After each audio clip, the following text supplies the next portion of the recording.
What's up, wellhouse? My name is Genesis, and I'm so glad you chose to join us today. I thought this morning we'd start by reading some of Psalm 100. Enter his gates with thanksgiving and his courts with praise. Give thanks to him and praise his name. For the Lord is good, and his love endures forever. His faithfulness continues through all generations. Now let's worship.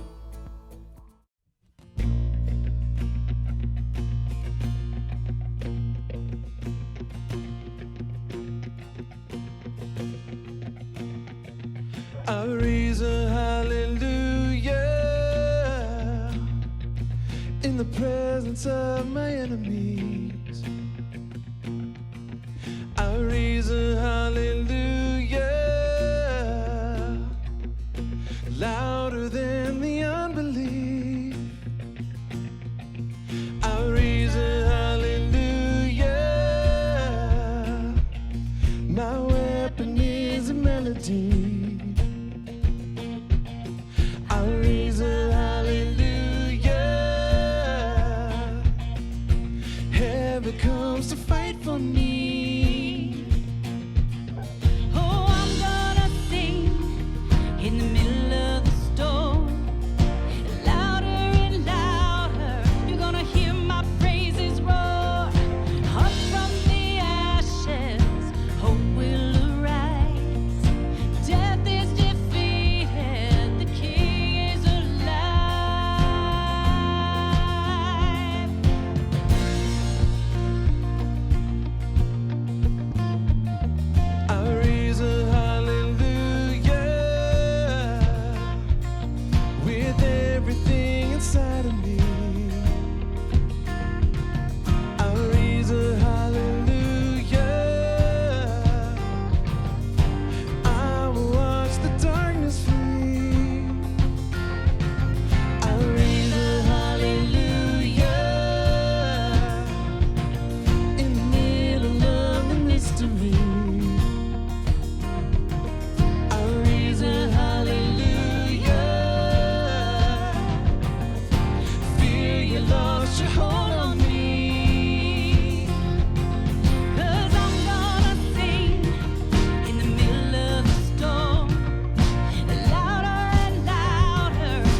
worship you. You are here, working in this place. I worship you, I worship you. You are waymaker, miracle worker, promise keeper, light in the darkness. My God, that is who you are. Waymaker, miracle worker, promise keeper, light in the darkness. My God, that is who you are. You are here, touching every heart. I worship you, I worship you. You are here, healing every heart. I worship you, I worship you. You are here, turning lives around. I worship you, I worship you. You are here, oh, mending every heart. I worship you, oh, I worship you. You are waymaker, miracle worker, promise keeper, light in the darkness. My God, that is who you are. Oh, you are waymaker, miracle worker, promise keeper, light in the darkness. My God, that is who you are. That is who you are. That is who you are. That is who you are. That is who you are. That is who you are.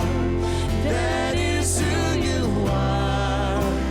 That is who you are. That is who you are. Even when I don't see it, you're working. Even when I don't feel it, you're working. You never stop, you never stop working. You never stop, you never stop working. Even when I don't see it, you're working. Even when I don't feel it, you're working. You never stop, you never stop working. You never stop, you never stop working. Even when I don't see it, you're working. Even when I don't feel it, you're working. You never stop, you never stop working. You never stop, you never stop working. Even when I don't see it, you're working. Even when I don't feel it, you're working. You never stop, you never stop working. You never stop, you never stop. Waymaker, miracle worker, promise keeper, light in the darkness. My God, that is who you are. 'Cause you are waymaker, miracle worker, promise keeper, light in the darkness. My God, that is who you are. That is who you are. That is who you are. That is who you are. That is who you are. That is who you are. That is who you are. That is who you are. That is who you are.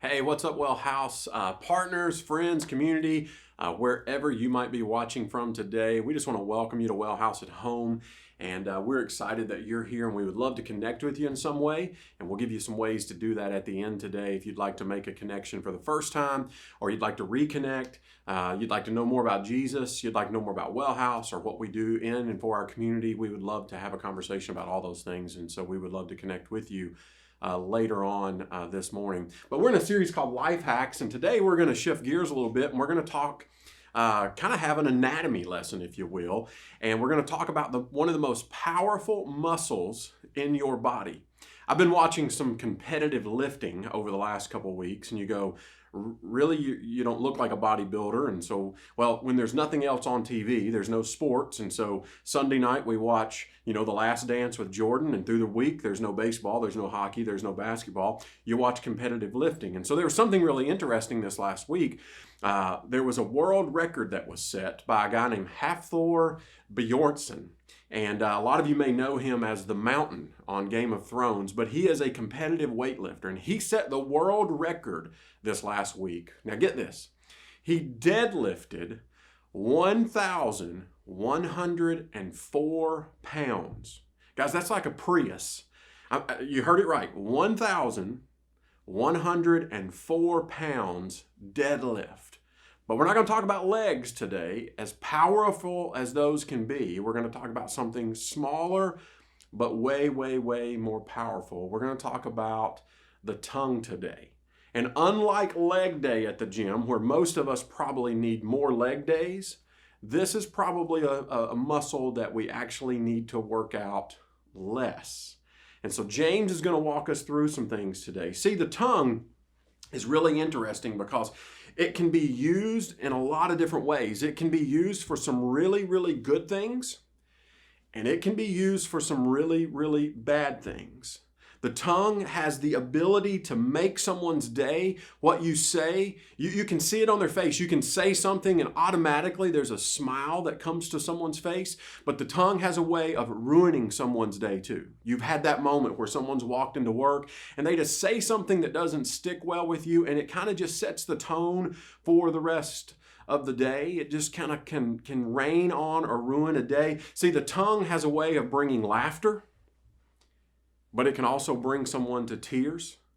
The tongue has this unique ability to share truth or spread lies, and some of you have been on both sides of that. It can be a source of encouragement, or it can be a source of embarrassment.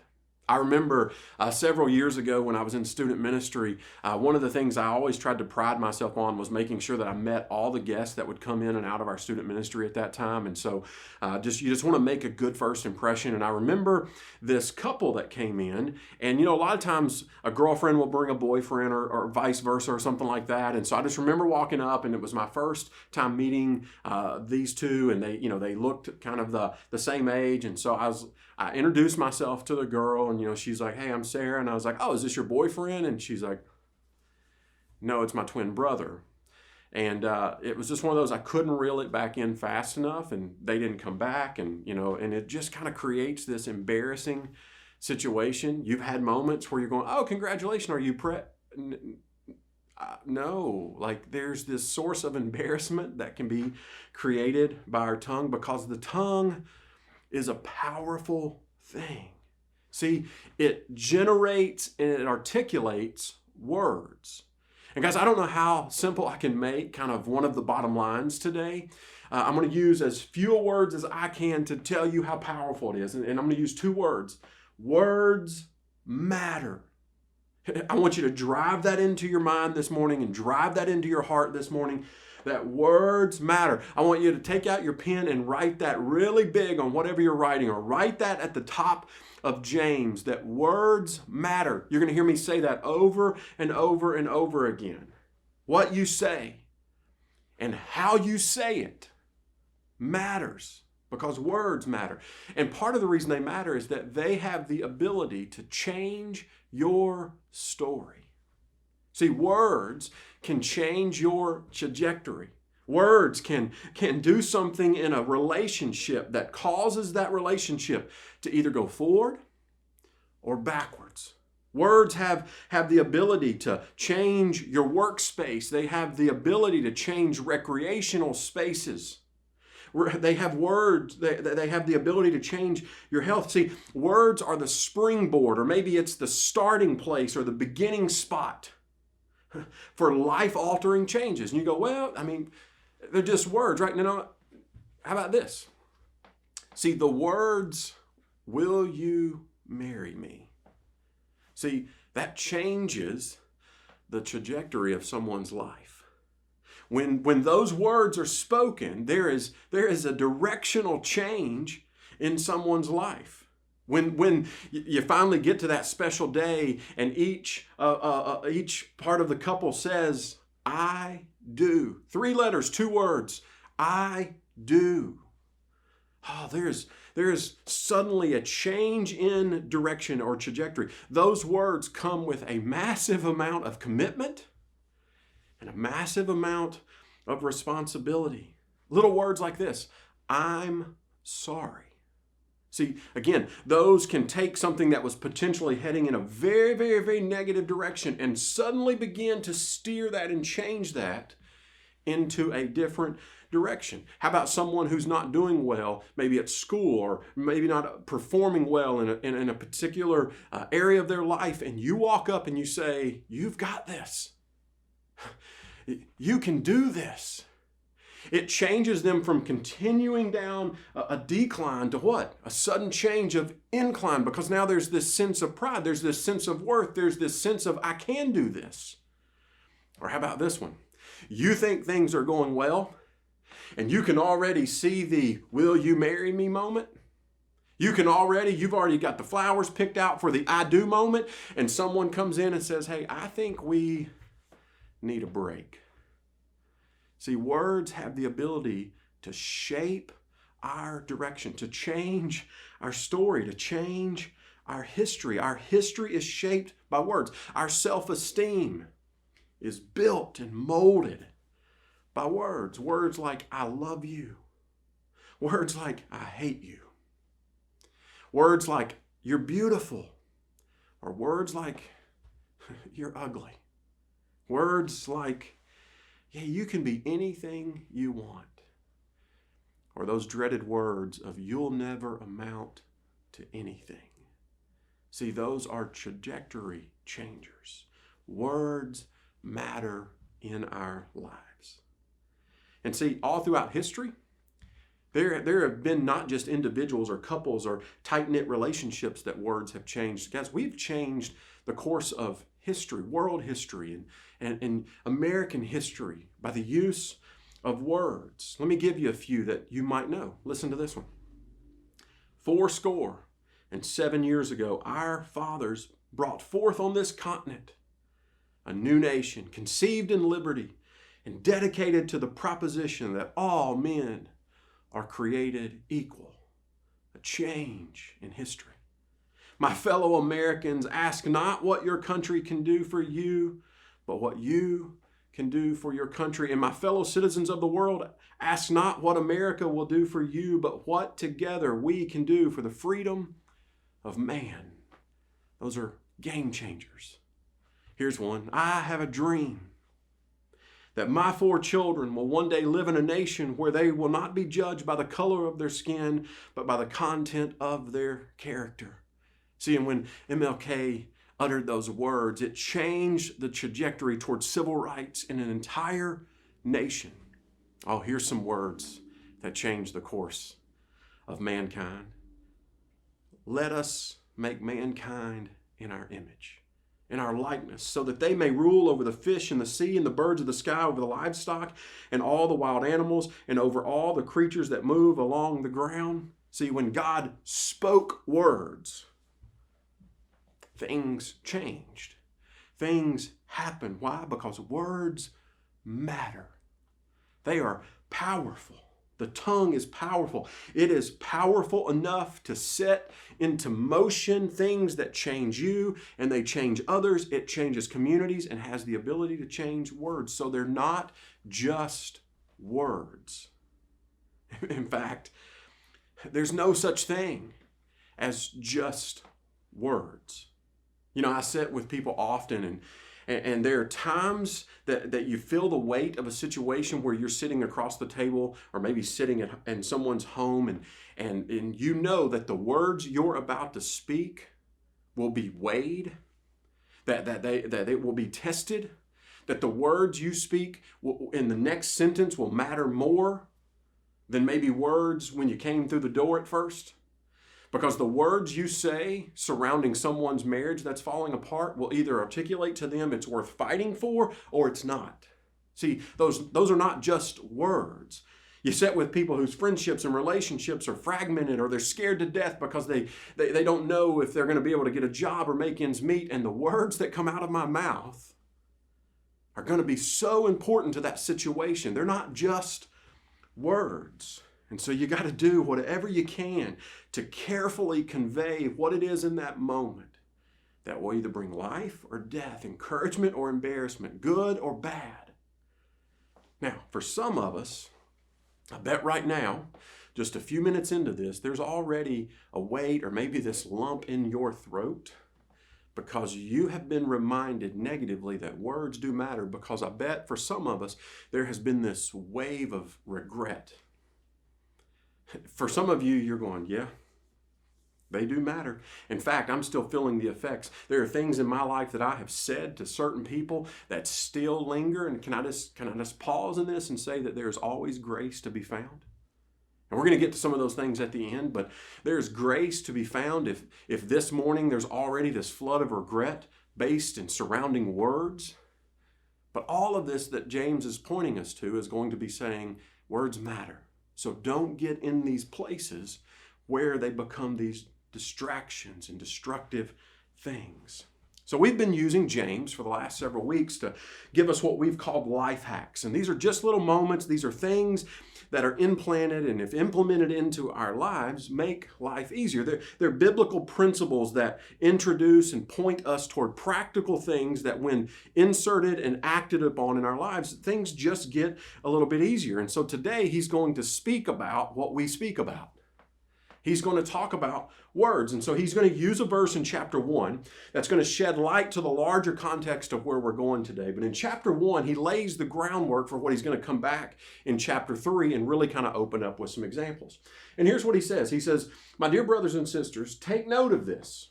Now, it's not a kind of a suggestion. It's one of those like, hey, you really need to get this. You really need to pay attention right here. Everyone should be quick to listen, slow to speak, and slow to become angry. He says be quick to listen, slow to speak, and slow to become angry. Let me simply put it this way. This is what he's saying. You need to listen a lot, talk less, and never respond when you're angry.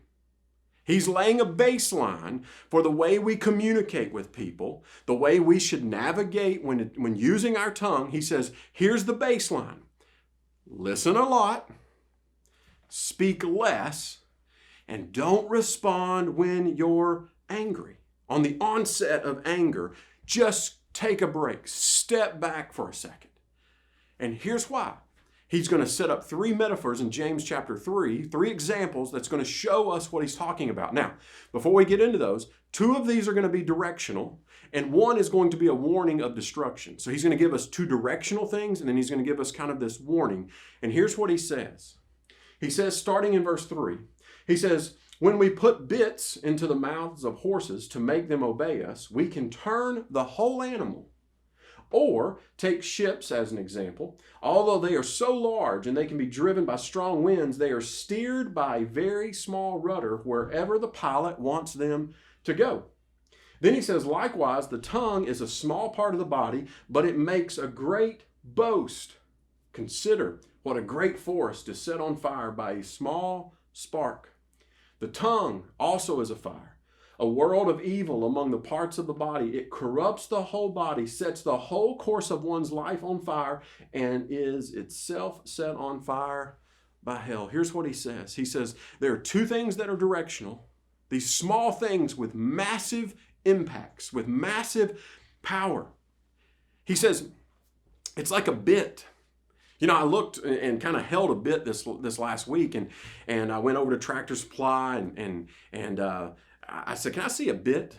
And it's just this little like 5-inch piece of steel that's got these rings and then this harness, and when pulled upon in a direction, this little, it couldn't have weighed more than a pound, can drive a 1,200-pound animal wherever you want that horse to go.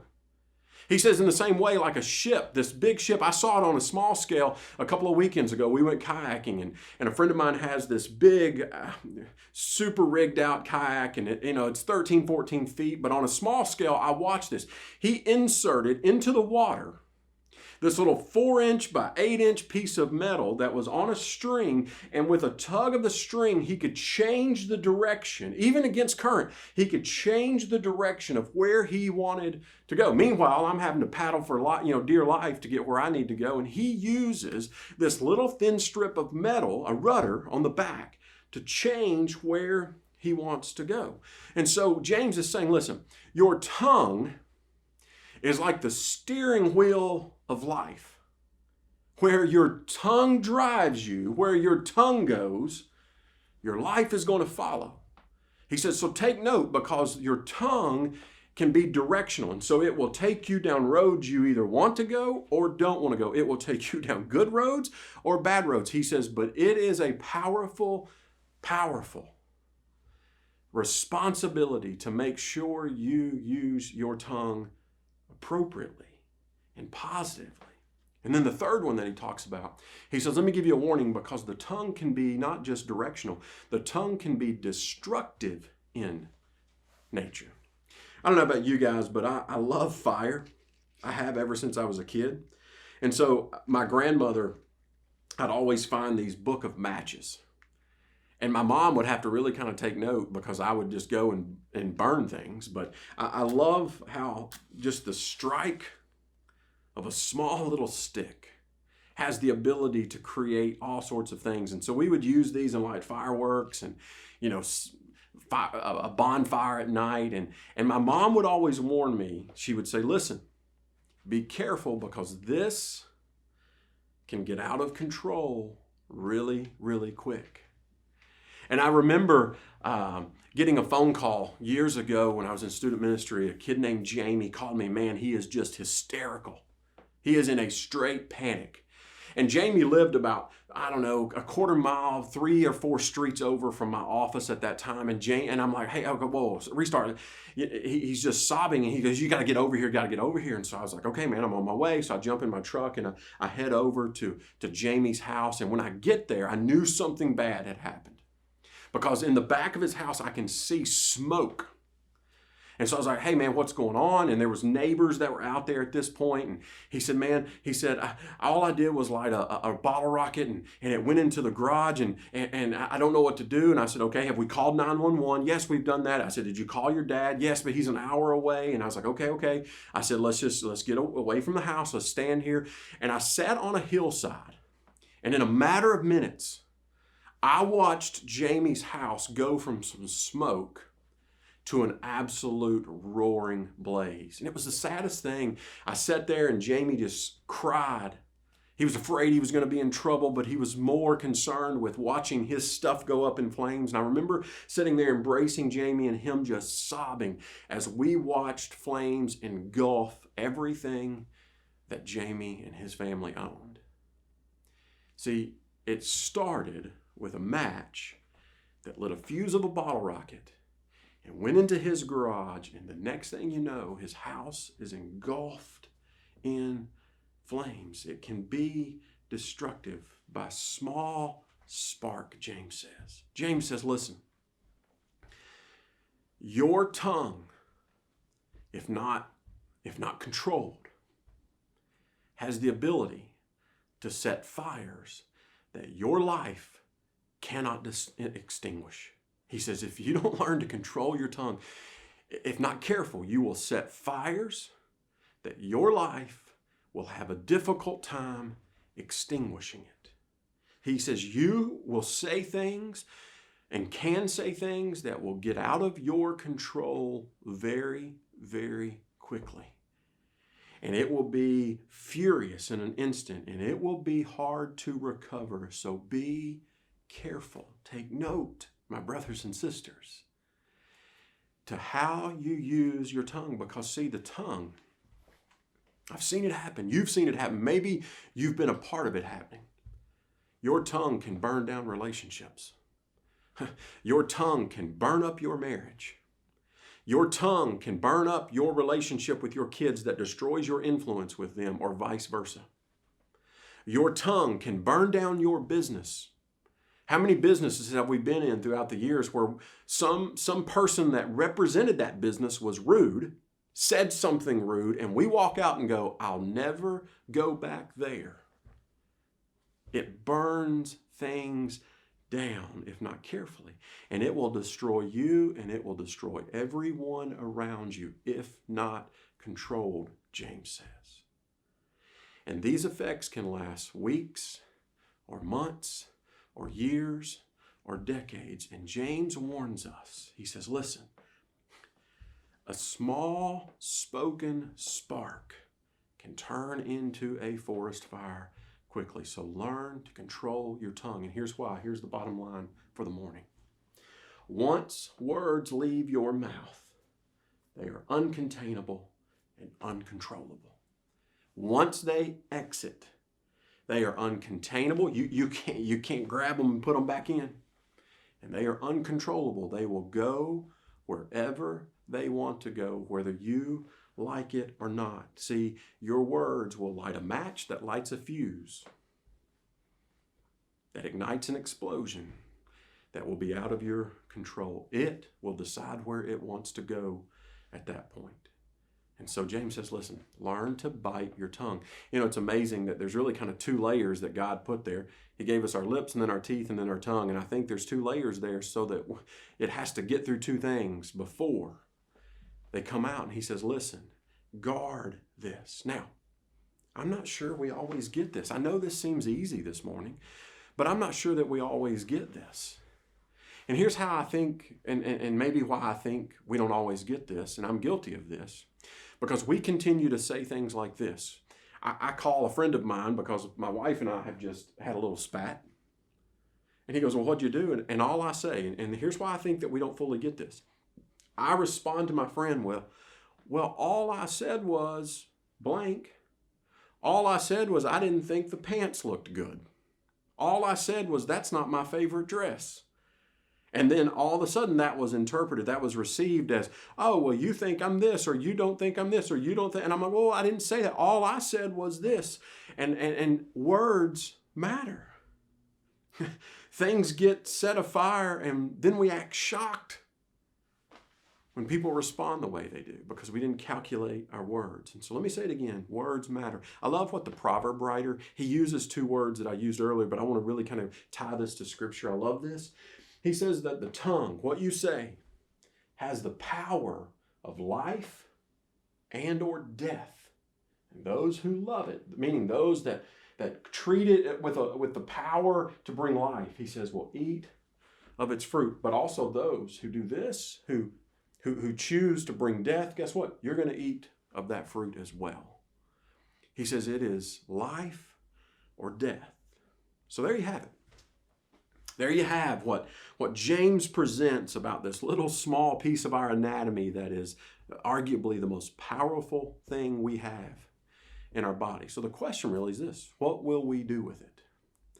And how will we begin to make up some ground with what we've already done with it? So let me give you 3 life hacks this morning as we kind of land this and close this down. The first is this: shut up. Shut up. I know that doesn't sound profound. I know that doesn't sound kind. I know that doesn't sound like something that your pastor should tell you, but I'm telling you, some of you need to hear it. Shut up. Some of us need to hear it from time to time. We get on to our kids for saying it, right? Don't say that. But sometimes as an adult, we just need to be told, hey man, shut up. Just shut up. Especially in these moments, James says, when you're angry, the worst thing you can do is speak right now. Just shut up. I'll tell you how I learned this as a pastor. I had a great administrative assistant several years ago, And for those that don't know, I used to be, I've progressed, I've grown in the Spirit, and God has grown me through this, and I'm maturing. But there have been times and seasons of my life where I'm just a little bit of a hothead, and I'm a little bit of a loose cannon. I'll just kind of respond quickly. And so I remember when I took over kind of the lead position, I got way more pressure and response to things that I did than normal. And I just wanted to quickly respond when someone would kind of tick me off. And I remember my administrative assistant, she goes, "Hey, can we talk? Can we establish a rule?" And I'm going, "Yeah, but you don't know, I mean, and she would just go, "Shut up. And here's what I want to implement. Let's give it a 24-hour rule." And so we had a 24-hour rule that I couldn't make a phone call in response. I couldn't write an email in response. I couldn't respond to a social media post for 24 hours until I had time to think about what it was I was going to say. And if I got to 24 hours and I needed more time, she'd say, "Take 36 or 48. But sometimes we need to just shut up, think about responding, how we're going to respond, what is it, and what fruit will come of that I may be forced to eat. And here's the thing about shutting up. Guys, you can always say more, but you can never say less. You can always say more in a situation, if need be, 24 hours from now or 36 hours from now, but you can never say less. And so making sure that you have calculated your words, weighing what you say before you say it, realizing that sometimes things just need to go unsaid. And so if we're one to fully grow up, James says there's going to be times you just got to shut up. The second is this: sometimes we need to speak up. We just need to speak up, especially while we have time. You know where I see this most often show up? Funerals. I see this show up in funerals. I can't tell you again how many times I've sat with families or I've sat with distant family where they said, "I wished I had more time to say what it is I'm going to say today." I see people get up and deliver all sorts of flowery things, and they're left with this moment where I wish I had time, or I wish I had an opportunity to say those things to the person.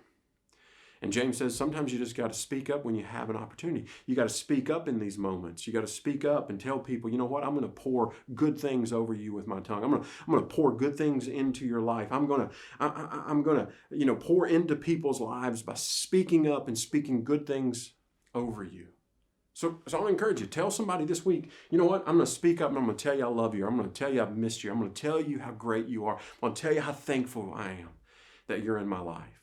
And then there's going to be times in our culture where you just need to speak up for those who can't speak, or maybe haven't been given the platform to speak. And so we can speak good things. And what I'm learning in life is this, is that I don't weigh my words, or I don't measure my words by volume. I measure my words by value. And so speak up and say valuable things while you can. And then the final is this: clean up. Clean up. Some of us have to take a life hack, an active step to cleaning up what has been burned down. And this is tough, I know. And so I want to encourage you to two things. First, you can only own what is yours. And I know that there's a lot of situations that have been set ablaze that have two sides to every story. But all you can own is your side of the story. All you can own and be responsible for is you and your words. And so there are going to be times that you got to own your side of the fire and begin to clean up what has been burned down. And the second is this, is that you can change by acting differently using your words the next time around than you did back here.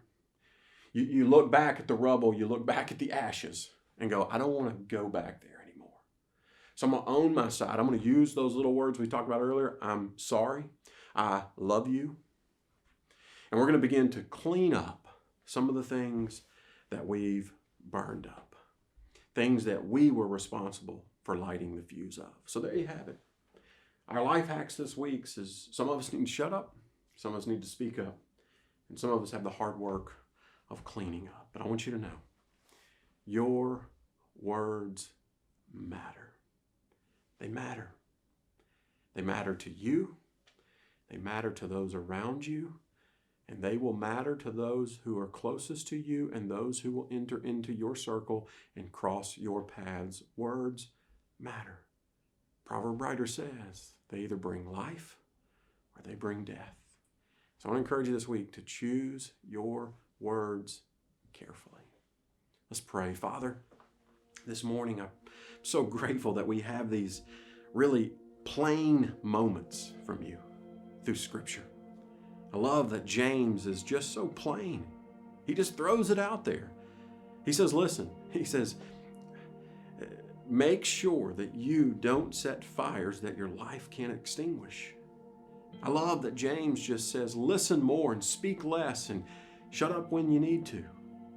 So God, can we lean into that, and can we have the courage to walk into that? May we clean up our language. May we clean up our tones and how we say things. May we be givers of life in how we use our tongue. And God, I pray that one of the things we use our tongue most for is to spread the news of who you are and the grace and the mercy and the forgiveness that is found in a relationship with your Son. So Father, above all things, may we speak up about how good you are and about how merciful you are and about how great following and being in a relationship with you. And so Father, we just pray that you will allow us to use words to proclaim your goodness and to proclaim our adoration and devotion and life to you. Thank you for Jesus. We pray this through his Son's name. Amen. Thank you for being here this morning. We're so glad. We'd love to connect with you. If you have questions about this series, or you have questions about Wellhouse, or you have questions about Jesus, or what does it look like to be in a relationship with Jesus, or what does it look like to be baptized, or what does it look like to be in a house group, or how does it look for me to connect even online, we'd love to have those conversations with you, and we would love to answer any questions that we can. And so can I encourage you, you can either shoot us an email or a direct message on any of our social media links, but I'm going to give you a real live way to respond. If you'll just simply text 615-551-9900. And we'll put that up. But if you'll just text that and introduce yourself, one of our shepherds or myself or one of our staff, they're live right now, and they're going to respond to you. It's not going to be an automated thing. And they'll begin to connect with you. They'll answer any questions that you have. But we want you to know, in this time of isolation does not mean you have to be disconnected. And so make sure you connect with us. And we look forward to hearing from you. Hope you guys have a great week. We'll be back next week with Life Hacks Part 6. Hey guys, I just want to thank you again for joining us and spending your morning with us today. If you want to stay connected, there are some easy ways to do that. Just watch this.